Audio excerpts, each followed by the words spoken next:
You've said it before. I can always tell when someone's lying to me. You were wrong. And so is almost everyone else who's ever said it.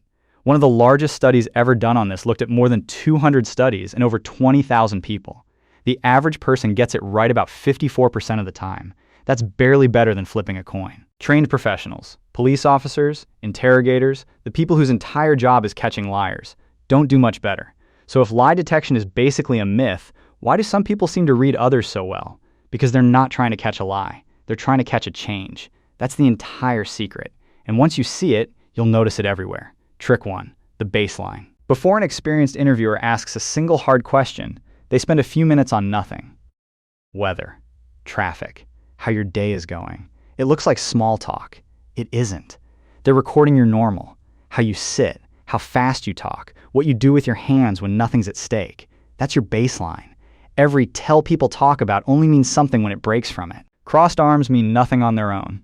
Crossed arms that suddenly appear the moment you ask about last Tuesday night. That means something. Trick 2, watch the hands and feet, not the face. We spend our whole lives training our faces to lie. It's the one part of the body we know people are watching, so we control it. Nobody trains their feet. Former FBI agent Joe Navarro spent decades studying this and found something almost funny. The feet are often the most honest part of the body because they're the first to react, turning toward an exit, bouncing with excitement, going still with tension, long before the face catches up. When someone touches their neck, adjusts their collar, or runs a hand through their hair mid-conversation, that's not a lie detector either. It's a stress signal. Their brain is trying to soothe itself. Something just got uncomfortable. You just have to notice what you said right before it happened.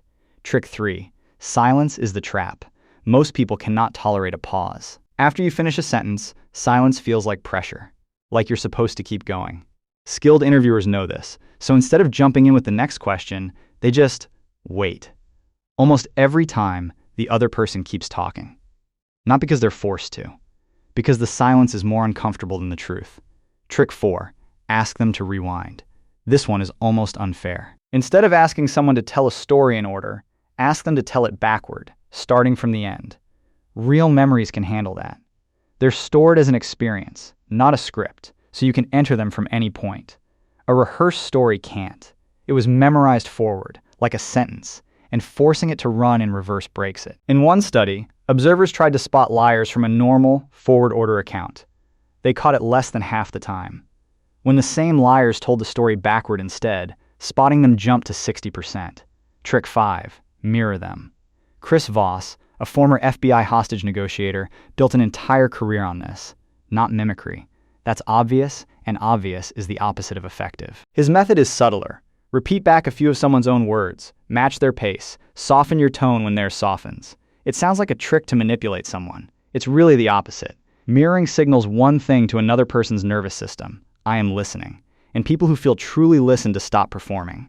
They stop giving you the version of the story they think you want. They give you the real one. Which brings us back to where we started. None of these 5 tricks are actually about catching a liar. Every one of them is about creating the conditions where someone doesn't feel the need to perform for you anymore. That's the real skill, not exposing people, making them feel safe enough to stop hiding. Which is strange to realize, because we already talked about how silence can be the most aggressive thing in a room. Turns out the exact same tool is also one of the gentlest things you can offer someone. It just depends on what you do with it. The tool was never the point. What you're actually offering someone, every time you use one of these well, is attention. Real, undivided, patient attention, which might be the rarest thing you can give another person.